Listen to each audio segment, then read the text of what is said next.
창세기에 나타난 아브라함과 이삭과 야곱, 이 세 사람은 하나님의 축복을 받은 사람들의 모형입니다. 아브라함은 믿음의 조상입니다. 믿음의 사람이었습니다. 그는 하나님의 약속을 무조건 믿었습니다. 하나님께서 너는 내 아버지의 집을 떠나 내가 내게 보여줄 땅으로 가라고 했을 때 어디로 가야 할지를 몰랐지만 무조건 출발했습니다. 또 하나님께서 아들을 낳으리라고 약속하셨을 때 그 약속의 말씀을 끝까지 믿었습니다. 그리고 100살에 아들을 낳았습니다. 이삭은 순종의 사람입니다. 그는 순종하다가 100배의 축복을 받았습니다. 그런데 문제는 야곱입니다. 우리가 알다시피 야곱은 하나님의 축복을 받을 만큼 인격적으로 성숙한 사람이 아닙니다. 그는 야곱이라는 이름 그대로 그는 교활하고 꾀가 많았고 상황에 따라 카멜레온처럼 자신의 색깔을 바꾸는 사람이었습니다. 그런데도 그가 하나님의 축복을 받았습니다. 윤리적인 눈으로 성경을 본다면 도저히 이해가 되지 않지만 분명한 것은 하나님께서는 인격적으로 모자라는 그런 야곱을 택하시고 그를 변화시켜서 하나님의 사람으로 사용하셨다는 것입니다. 그렇습니다. 사람들은 이구동성으로 사람은 절대로 변하지 않는다고 말하지만 하나님이 작정하시면 어떤 절망적인 사람도 변화될 수 있습니다. 우리의 모습이 어떠하든지 우리의 삶이 어떤 삶을 살아왔든지 간에 우리가 야곱처럼 하나님을 만나기만 하면 우리의 삶은 변화되어 거룩한 하나님의 사람들이 될 수 있습니다. 성경에 보면 이삭과 리브가가 결혼한 지 20년 만에 아들을 낳았는데 쌍둥이를 낳았습니다. 이삭은 먼저 난 아이가 몸이 붉고 전신이 털옷 같아서 붉다는 의미의 에서라는 이름을 붙여줬고, 둘째 아이에게는 형의 발 뒤꿈치를 움켜쥐고 나왔기 때문에 발 뒤꿈치를 붙잡은 자, 걸려 넘어지게 하는 자라는 뜻을 가진 야곱이라는 이름을 붙여주었습니다. 야곱에게 붙여진 이름은 그 의미 자체가 악착 같고 약간 사기성이 있고 심술궂다는 뜻이 담겨 있습니다. 성경에 보면 두 아이는 한 어머니에서 태어난 일란성 쌍둥이였지만 성격과 스타일은 너무 달랐습니다. 에서는 자라서 사냥꾼이 되었습니다. 성격도 남자답고 활달하고 영웅적인 스타일의 사람으로 자라났습니다. 성격도 남자답고 정말 누가 봐도 정말 상남자와 같은 그런 삶의 모습을 가졌던 것이죠. 이 에서의 경우를 좀 더 확대해서 생각해 본다면 대개 이런 성격의 사람들은 모험심도 강하고 사업도 크게 벌이고 불가능에 도전하고 개척 정신이 강하다고 할 수가 있습니다. 반면 야곱은 아주 조용한 사람이었습니다. 늘 장막 안에 거했습니다. 아마 분명히 내성적이고 소심하고 어디를 가도 혼자서는 가지 못하는 그런 겁 많은 아이였을 것입니다. 누군가 도와주지 않으면 아무것도 못하는 아이였겠지요. 늘 엄마의 치맛자락을 붙잡고 다니는, 요즘 말로 말하면 마마보이 스타일입니다. 그는 나이가 들어가면서도 집안에 머물기를 좋아하고 음식 만드는 일을 했던 것 같습니다. 이렇게 두고 볼 때 이 두 사람 중에 누가 더 남자답고 멋있고 그럴듯해 보입니까? 인간적으로 본다면 두말할 필요 없이 에서일 것입니다. 그런데 성경은 하나님의 축복의 대를 이어가 나간 사람이 에서가 아니라 야곱이라고 말합니다. 우리 생각에는 당연히 장자였던 에서가, 그것도 성격도 좋고 멋있게 보이는 에서가 축복의 대를 이어가야 합니다. 그런데 성경은 아니라고 얘기를 합니다. 우린 여기서 하나님께서 사람을 보는 기준과 인간이 바라보는 그 기준은 서로 다른 것을 알 수 있습니다. 흥미있는 것은 두 아들에 대한 아버지 이삭과 어머니 리브가의 생각도 달랐습니다. 아버지 이삭은 병약하고 소심한 야곱을 별로 좋아하지 않았습니다. 반면 씩씩하고 활달한 에서를 좋아했습니다. 특히 에서가 사냥해서 잡아온 그 잡은 고기를 좋아했습니다. 그러니까 리브가는 반대로 야곱을 더 사랑한 것 같습니다. 아버지의 사랑을 흠뻑 받지 못하고 항상 형에게 뒤처지는 야곱을 어머니 리브가가 끼고 돈 것입니다. 리브가는 철저하게 야곱 편이었습니다. 그런데 문제는 이런 자식에 대한 부모의 편애가 야곱과 에서의 갈등, 그리고 가정 안에 일어나는 모든 여러 가지 불행의 불씨가 되었다는 것입니다. 아이들의 성격과 삶의 스타일이 달라도 부모는 똑같이 자녀를 사랑해야 합니다. 그러나 인간의 부모는 어쩔 수 없습니다.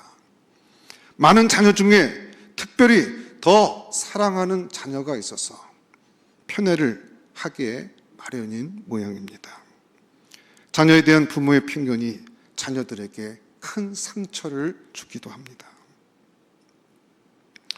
사랑받지 못했다고 생각하는 자녀들은 결국 성격이 삐뚤어지고 문제 아이로 자라갈 수 있습니다. 부모의 편애는 참 무서운 것입니다. 자녀에 대한 편견을 버리고 자녀를 똑같이 사랑하려고 부모는 애를 써야 됩니다. 오늘 우리가 읽은 본문은 서로 삶의 스타일이 다른 스타일로 살아갔던 이 두 사람의 삶을 결정짓는 아주 중요한 사건을 소개하고 있습니다. 그냥 보면 그냥 아무것도 아닌 사건이었습니다. 그저 팥죽 한 그릇 사건에 불과합니다.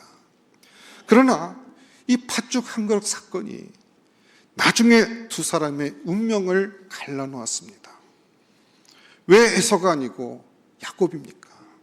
왜 하나님은 에서를 버리시고 야곱을 선택하게 되었는지를 말해주는 중요한 기준이 되고 말았습니다. 오늘 본문 29절, 30절 말씀 한번 같이 읽어보도록 하겠습니다. 여러분 큰 소리로 본문 말씀 중에 29절부터 30절까지 함께 읽겠습니다. 시작.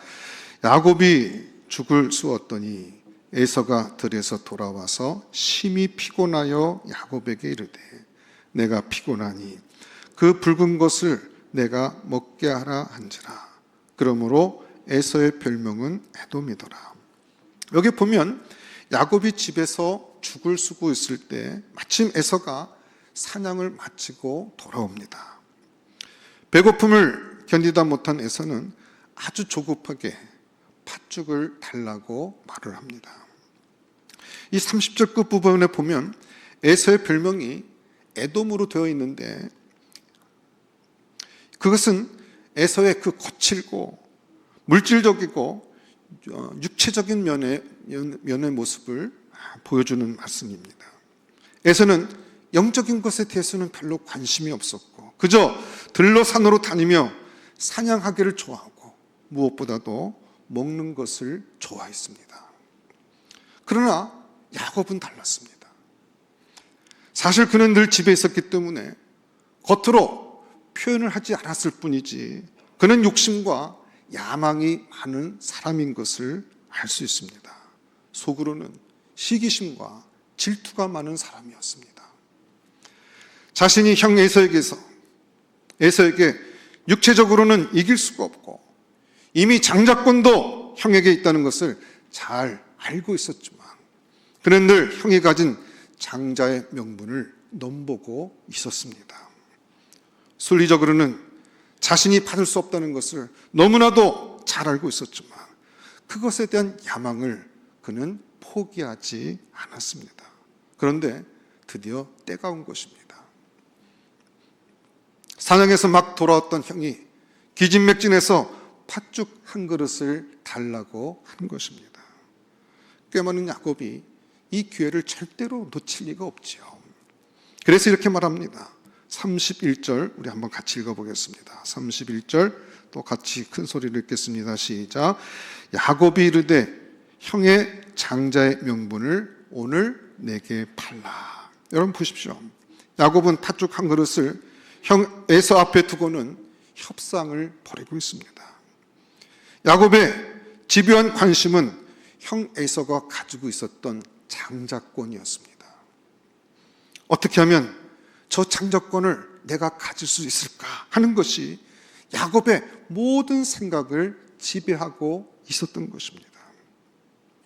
그는 장자권이 무엇이고 이 장자권이 갖고 있는 축복이 무엇이고 그 가치가 얼마나 놀라운 것인가를 알고 있었던 것 같습니다.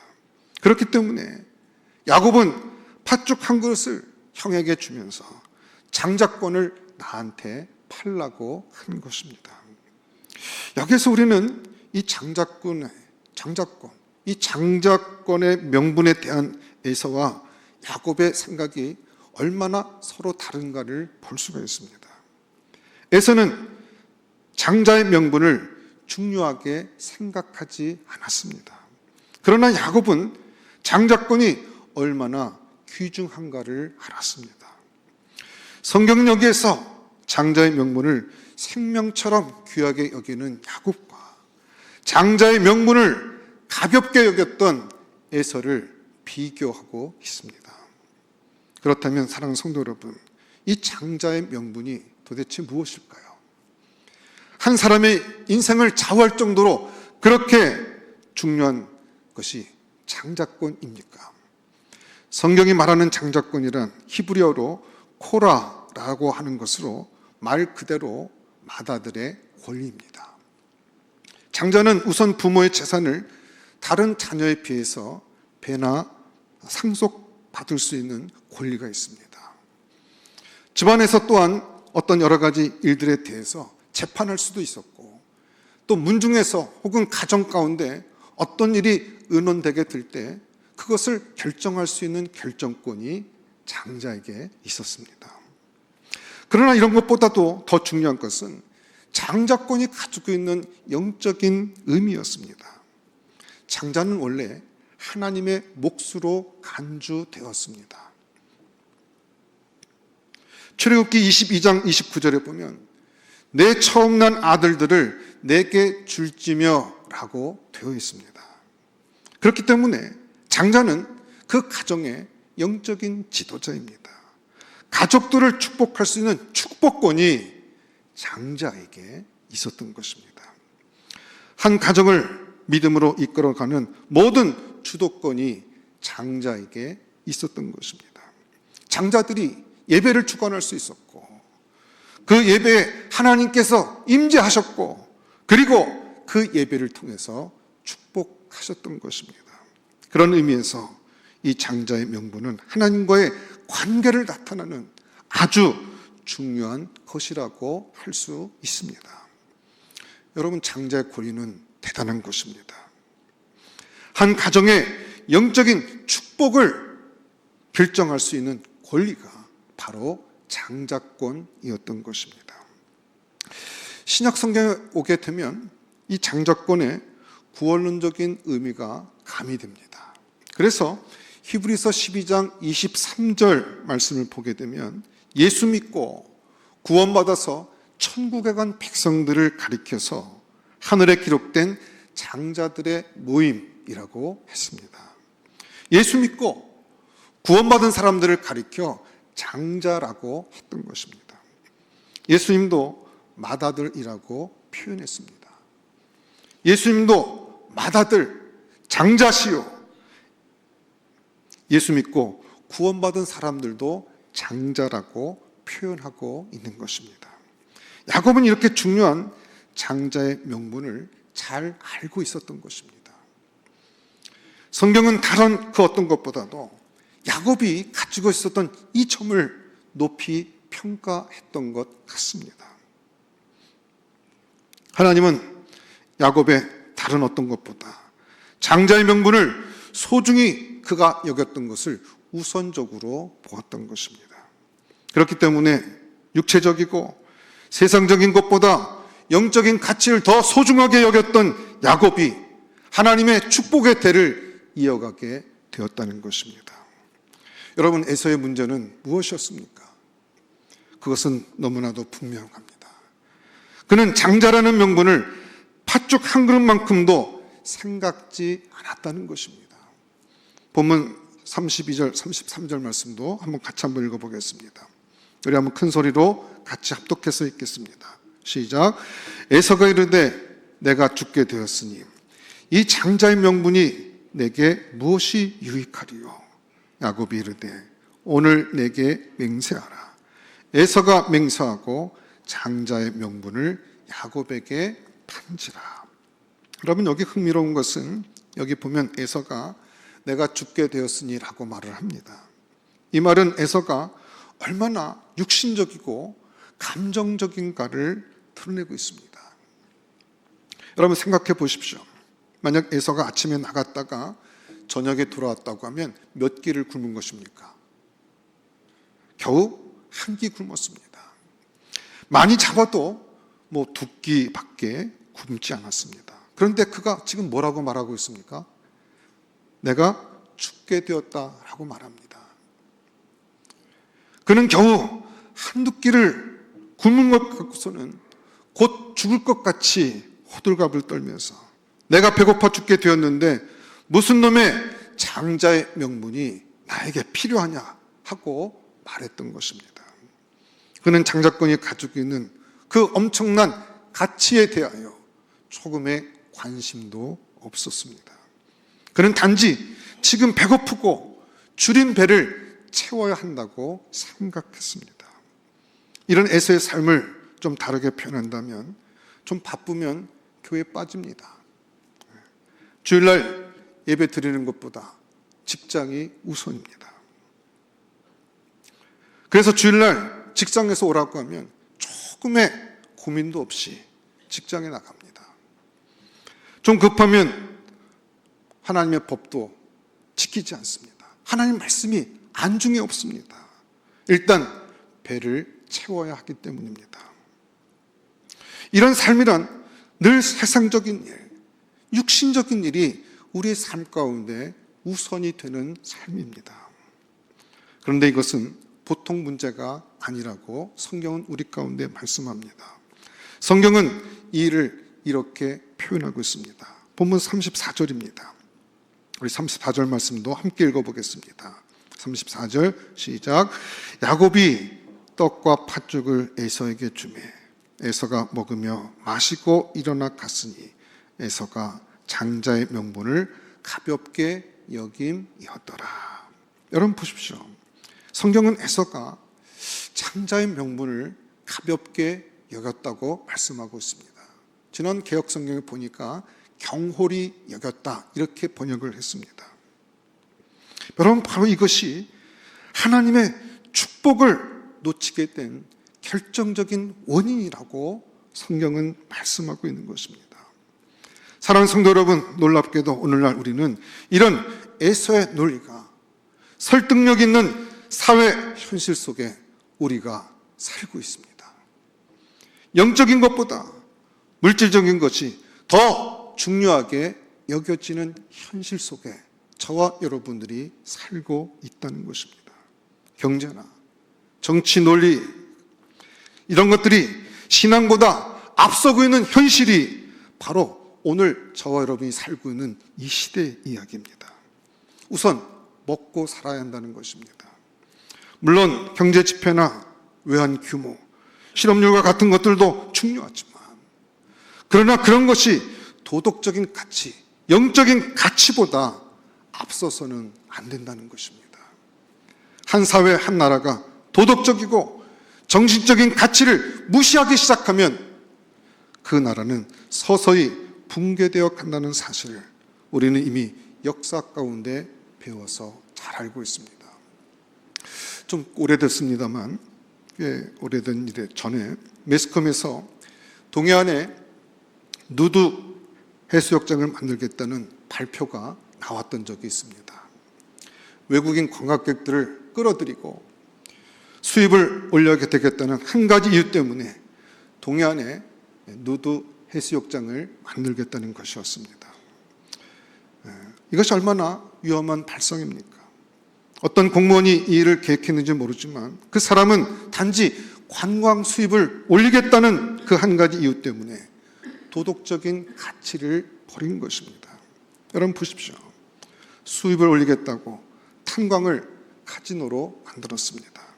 그래서 그 지역의 부자가 되고 그 사람들이 행복해졌습니까?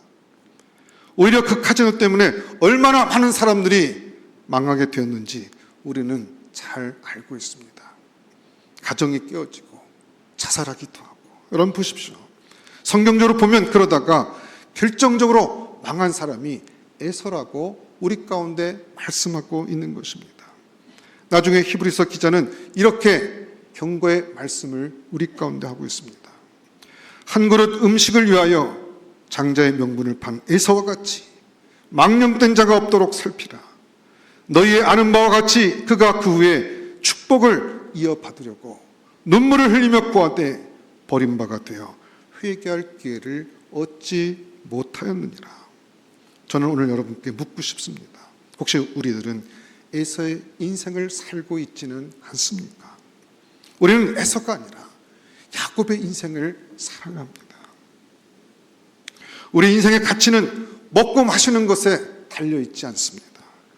먹는 것에, 육신적인 것에, 세상적 가치에 우리의 삶의 목적을 두지 아니하고 영적인 가치, 하나님께서 우리 심령 가운데 말씀하시고 성령께서 인도하시는 그와 같은 믿음의 삶에 우리의 삶을 거기에 올인하고 그 믿음의 삶을 살아가는 것이 하나님을 믿는 믿음의 사람들의 본분이라는 것입니다. 시인 중에 이영유라는 분이 있는데 이분이 내 한평생 먹기 위해 살았나 라는 시집에서 돼지 환생이라는 제목의 시가 있습니다. 이 시 내용 중에 이런 구절이 있습니다. 모처럼 정신 차리고 정신 잃지 않으려고 참아온 모진 결심, 돼지구이 앞에서 무자비하게 허물어진다. 내 몸무게 70kg, 내가 평생 구운 삼겹살, 볼기살, 목등심 1톤도 더 될걸. 내 고기를 돼지고기로 바꿔치기 하며 살아온 한평생. 이영유 신인은 자신의 살아온 삶이 별게 아니라 다만 먹기 위해서 헐떡거리는 것에 불과했다고 인생이란 겨우 자기 살을 돼지살로 바꾸는 것이라고 쓰고 있었습니다. 여러분 그렇다면 우리는 어떻습니까? 지금까지 먹기 위해서 살아온 것은 아닙니까? 에서는 팥죽 한 그릇 때문에 자신의 미래를 팔았습니다. 한 그릇 팥죽으로 하나님의 축복을 바꾸었고 한순간에 배를 채우기 위해서 그는 천국을 잃어버린 것입니다. 아마 여러분들은 미국의 전설적인 석유재벌 록펠러 이야기를 잘 알 것입니다. 물론 그에 대한 평가가 다른 분들도 있을 것입니다. 그러나 그가 하나님을 향했던 그의 신앙의 고백은 늘 큰 울림으로 우리 가운데 남아 있습니다. 그의 나이 86세 때 그의 사랑하는 아내를 기념하기 위해서 시카고 대학 구내에 교회를 지어서 하나님께 바쳤습니다. 헌당식을 하는 그 자리에서 시카고 트리뷴지의 경제부 기자가 이런 질문을 했습니다. 록펠러 씨, 지난 26년 동안 당신은 세계 최일의 부를 누리고 있는데 그 비결이 무엇입니까? 이때 록펠러가 나는 우리 부모님으로부터 엄청난 유산을 물려받았습니다 라고 말하자 기자는 호기심 어린 눈빛으로 다시 물었습니다. 어떤 유산입니까?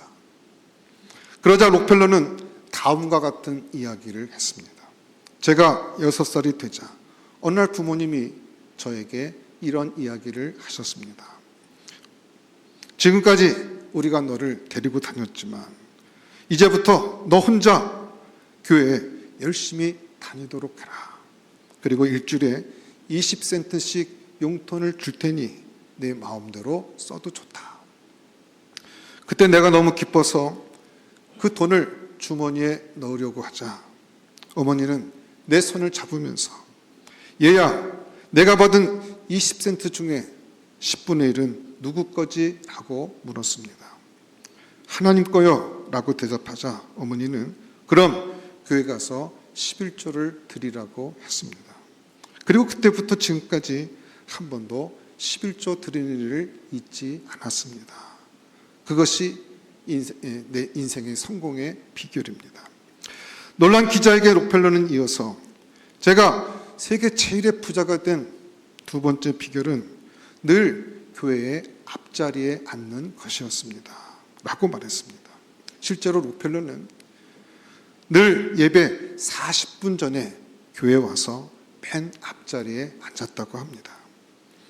그는 92세로 세상을 떠나기까지 한 번도 그 앞자리를 다른 사람에게 양보한 일이 없다고 합니다. 제일 앞자리에 앉아서 예배하면서 목회자로부터 나오는 영적 파장, 영적인 힘을 가장 가까이서 체험했던 것입니다. 의아하게 쳐다보는 기자에게 그는 계속해서 말하기를 내가 부자가 된 또 하나의 비결이 있습니다. 그것은 교회에서 순종하고 목사님의 마음을 아프게 하지 않았기 때문이라고 생각합니다. 여러분 보십시오.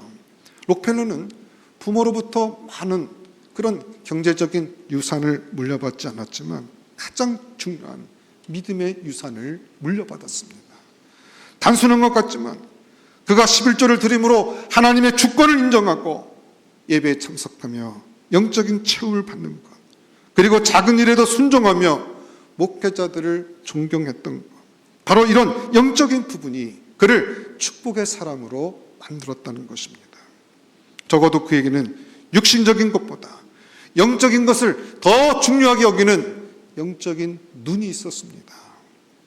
그에겐 모든 현상 이면을 꿰뚫어 볼 수 있는 영안이 열려 있었던 것이었습니다. 육신적인 가치를 앞세웠던 에서가 아니라 영적인 가치, 정신적인 가치를 앞세운 야곱의 인생을 그가 실제로 살아갔다는 것입니다. 그러나 여기서 우리가 그냥 지나칠 수 없는 것이 하나 있습니다. 그것은 하나님의 복은 하나님께서 주셔야 한다는 것입니다. 복은 강탈해 오는 것이 아니라 하나님께서 주실 때까지 기다릴 수 있어야 합니다. 아무리 장자의 명분이 중요하다 하더라도 야곱이 인간적인 술수와 방법을 사용해서 형 에서의 것을 빼앗은 것은 어떤 이유에서든지 그것은 정당화될 수 없는 것입니다. 여러분 한번 생각해 보십시오. 에서가 들에서 돌아와 심히 피곤하여 죽게 되었을 때 아주 우연히도 야곱이 팥죽을 그 자리에서 쓰고 있었을까요? 또 에서가 팥죽 한 그릇을 달라고 요청했을 때 야곱이 아무 생각 없이 자신에게 장자권을 팔라고 얘기했겠습니까? 아마 제 생각에는 야곱은 에서가 배고플 때를 잘 기다렸다가 시간을 계산해서 바로 그 앞에서 맛있는 냄새가 나는 팥죽을 끓였을 것이라고 생각합니다. 그는 형의 약점을 알았고 그 약점을 이용했습니다. 그리고 형에게서 장자의 명분을 빼앗은 것입니다. 성경은 나중에 그 야곱의 그 교활함으로 인해서 엄청난 피해를 치러했다고 말씀하고 있습니다. 형에게서 장자권을 빼앗고 아버지를 속여서 축복을 가르쳤지만 그는 평생을 쫓겨다녀야 했고 고독하고 외로운 삶을 살아야 했습니다. 그것은 하나님의 복을 인간적인 방법으로 얻으려고 노력하다가 그가 받게 됐던 결과였습니다. 야곱은 좀 더 기다려야 했고 정직한 마음으로 하나님을 신뢰했어야 합니다. 여러분, 그렇습니다. 영적인 것일수록 하나님께서 거저 주시는 은혜임을 알아야 합니다. 복일수록 약탈하는 것이 아니라 하나님의 은혜라는 사실을 알아야 하는 것입니다. 남의 것을 빼앗아서 부자가 될 수 있지만 진정으로 행복해질 수는 없다는 것입니다. 이제 저는 말씀을 정리하면서 여러분에게 도전하고 싶습니다.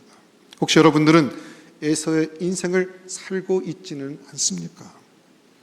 말은 그렇게 하지 않지만 에서처럼 팥죽 한 그릇에 장자의 명분을 팔고 있지는 않습니까? 회사 때문이라고 바빠서 그렇다고 말하면서 예배하는 일에 소홀하게 있지는 않습니까?